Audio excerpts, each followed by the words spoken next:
Well, hello, and happy Tuesday. Thank you so much for joining me. It's always a treat. I hope that you had a great weekend and welcome back to here Level Up Live. I'm so excited to have you join me. If you're watching me on replay, happy replay day to you as well.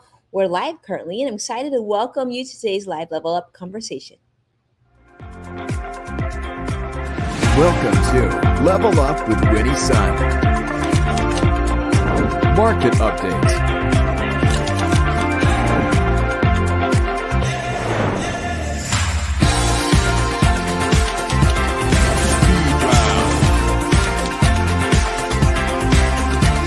Award-winning financial pro. Get ready. I present to you Level Up with Winnie Sun.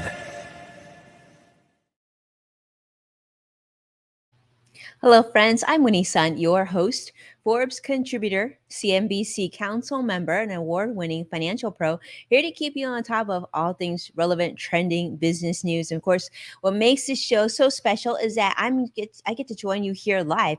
We're sharing you live on social media, I think 8 different platforms. So thank you so much for tuning in today and joining me as we're sharing audience feedback throughout our community moments. So don't be shy. Definitely let me know how you're doing, where you're joining me from, and of course, what's been on your radar. Now, if you've been watching financial news, you know that today was a pretty rocky day on the financial markets. In fact, believe it or not, today stocks actually suffered its worst day in more than 2 years. In fact, the Dow closed down 1,276 points.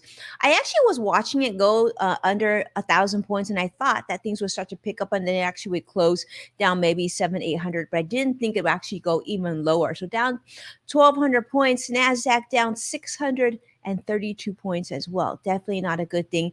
And the S&P 500 also down 177 points. So negative across the board, but not just negative, extremely negative, right? Really, really difficult day today. But before we get into it, I want to say a quick hello to CrossX Fighter. Joshua's joining us from YouTube Live. Thank you so much for being here. I see a lot of friends joining us on LinkedIn Live and Facebook Live and all different platforms. Thank you so much for being here with us. Definitely don't be shy. Let me know if you have any comments when we continue our discussion here, if you have any thoughts, and of course, where you're joining from and how you're feeling today. Now, so why did the market drop so much? You might be asking. I think a lot of people are wondering that as well. Well, unfortunately, it looks like the data that came in today regarding inflation that occurred last month was not as good as we had hoped, especially going into next week.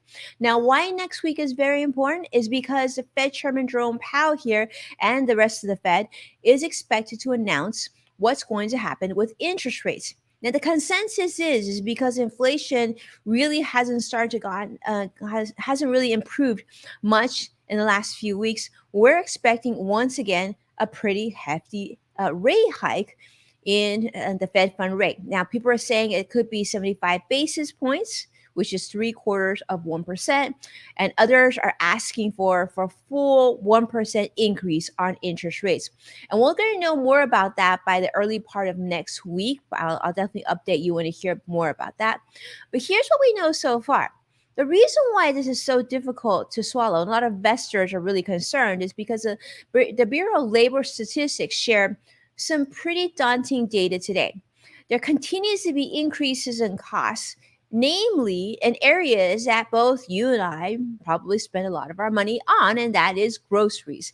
In fact, the food cost has spiked by more than 11% over the past year, and this is the largest annual increase since May of 1979. And so as we go to the supermarket, we get our groceries, things have gone just really, really out of hand. The cost of goods are substantially higher. For example, eggs, the cost of eggs compared to a year ago is up about 40%. 40% on eggs. And I think many of you probably consume eggs. Flour, for example, up over 23%. Milk is up over 17%. The price of bread is up over 16%. Chicken, you name it, everything at the grocery store pretty much has gone up substantially. And because of that, that's impacting our household expenses. And of course, then employees then go ask for raises at their companies, and unfortunately, many companies, especially small businesses, have not seen revenue or earnings go up. Most of them have seen a decrease in their earnings and their revenue numbers. And so you have sort of that dilemma where employees want to be paid more, companies actually are making a lot less money. And of course, employees need to get paid more because household expenses have gone up and rent has certainly gone up a lot. So, yes, gas has gone down somewhat in price, but there's so many other pieces of this financial budget puzzle that's impacting not just us here in the United States, but across the world. Many economies across the globe continue to suffer the harsh realities of inflation, just like we are here in the United States.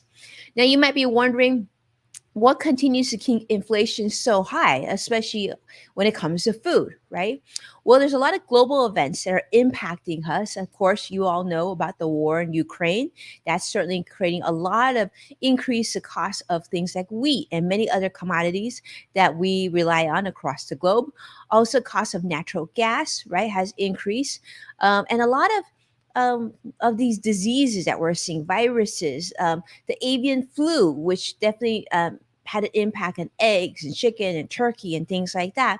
And of course, the pandemic, the ongoing pandemic, certainly doesn't help as well because certain parts of the world, and we're obviously a global economy, people buy different things from different places, and you have a major economy such as China or other parts of the world where they're not working at full capacity due to the pandemic, then that does trickle down and impact everybody involved, including you and I. So we're seeing that. We're seeing a lot of that as well. Yes, and you're absolutely right. So Vicky is seeing that also in the UK. Thank you so much, Vicky, for joining us on Facebook Live. And yes, we have seen the news also, and I guess congratulations to King Charles for being named new King of England. And we're certainly sorry to hear about the passing of the Queen. And that's probably why you saw that we actually went dark last week on our show as well, out of respect for the news that came out of the UK. So yes, lots of storms and weather issues also across the globe. In fact, here in California, we're seeing a lot of wildfire fires and a lot of issues with weather that are impacting a lot of like how people work, how people go to school, what crops are growing, what crops are dying. So it's definitely something that we're seeing more of. So that being said, what's going to get us beyond inflation and getting things a lot better? And we don't have the exact answer to that yet, but I will say this is sometimes we get really just overwhelmed by the negativity and the worrisome and the stress of the day to day that we forget that at some point we're going to need to retire. We're going to need to make sure that we have funds available, and we certainly don't want to rely on the US government or any other government. So even though you feel really overwhelmed sometimes, it's still important to set up a plan for yourself and try to consistently add towards your savings, towards that emergency fund, and saving for those important long-term financial goals. Okay. Now, on another story, something that we've talked about for some time now, it's just getting that much. I don't know if it's even the word is interesting. It's just getting that much more dramatic, if you will. And this is, we've talked about the Twitter and Elon Musk drama. Now, it's interesting because the news came out today that Twitter shareholders have taken this vote and they've approved Elon Musk's bid to buy Twitter for $44 billion. But the last time I checked, which is pretty recent, I don't think Elon Musk wants anything to do with buying Twitter. So was this vote really still necessary? I guess so, because that's why they did it. So the vote comes as, Elon Musk was seeking to purchase the company for $44 billion, but now he is seeking to back out of the deal.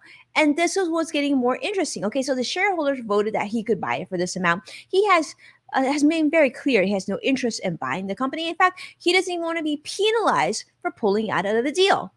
Um, so there's one of those discussions where we've heard the saying that the customer is always right. In this case, I'll let you decide whether you think that Elon Musk is always right, because he's technically the customer that's looking to buy Twitter, right? So, and the other thing is can you really force someone to buy something they don't want to buy? Like, can you really part even the richest world person, even the richest person in the world? Are you able to part that person of $44 billion and force them to buy a company they don't want to buy? I don't think so. But it's, of course, a very interesting story. Now, the story gets even more interesting. It's like just when you thought financial news was boring and it was the same, this definitely proves that not to be the case because now Peter I guess, quote unquote, Mudge. His name is Mudge. Peter Mudge Zatko is this new Twitter whistleblower who actually testified in front of Senate, in front of Congress today, and this is the first time he's made a public appearance talking about the allegations against Twitter, saying that Twitter has all these security issues and might even have spies from like China and India, all these strange things, and like a just like major security issues, and that Twitter isn't even listening to their engineers anymore, and saying that this is a big deal and this was part of the reason why Elon said that's part of the reason why he decided that this was a no go for him, because he just felt like he couldn't trust the information. He felt like there was like way more bots. In fact, I even heard, and I was reading this online, that someone said that there was even expectation that like the majority of users are bots. I don't know if I believe that because I'm on Twitter and my community's on Twitter and I've met most of them, and I just feel like we're all real. So even if that's a small sampling, that's like a few hundred people, that's part of our Twitter tweet chat community. I mean, I don't know. I mean, I believe that certainly there are bots and there's a good proportion of them, maybe 10, 20, 30%, but I'm not sure it exceeds 50%. But I could be wrong. Who knows? But yes, we're seeing that news, more news come out of Twitter and Elon Musk. I don't know how it's going to end. And I don't think it really fares well for either party. Like, I certainly don't feel that much more confident in Twitter after all this is coming out. And I certainly wonder about Elon Musk more and more as more information comes out of him as well. So, yeah, it's just really interesting to see. And I see Vicky is sharing, yeah, you're not a bot, Vicky. That's good to know. Many, I'm hoping everybody's watching us today is not a bot as well. Do me a favor, put out here, make a comment. It should be like one of those things like, what was the last topic that we talked about? Let me know what you think. Are you team Twitter or you team Elon? Which team are you on? Which person do you think should end up winning, I guess, the legal battle that continues with these two different parties? Really interesting to see what she. But with that, my friends, today's been a quiet day, aside from the fact that the market tanked quite a bit. But hopefully we get more good news tomorrow. I'm gonna look and see what else we've got, and I'll continue to update you as always. But with that, thank you so much, my friends, for watching and supporting our show, our program here. Do me a favor and share it with someone that you care about. Make sure to tag me at Winnie Sun, so I can properly thank you. I definitely want to say a huge thank you to Vicky for always being so supportive. Joshua, thank you so much for being supportive. Sadiq, I know so many of you that do this for us. Thank you so much. And as a reminder, you're going to find full episodes of Level Up with Winnie Sun on NASDAQ. In fact, we just shared a brand new video on NASDAQ. So all you got to do is Google Winnie Sun NASDAQ. It should pop right on up. Brand new video just got shared today. If you want to check that out as well, Amazon Fire, Roku, you can find us there as well. And then definitely check out Yes Factor on Apple Podcasts. Yes Factor with Winnie Sun on Apple Podcasts. Would love to see what you think of all the different episodes that we've done. Some incredible guests. I think you're going to really enjoy it. And with that, please take a moment to like the streams and consider subscribing so you'll never miss a future episode once again. With that, I'll see you again this week. Take care now.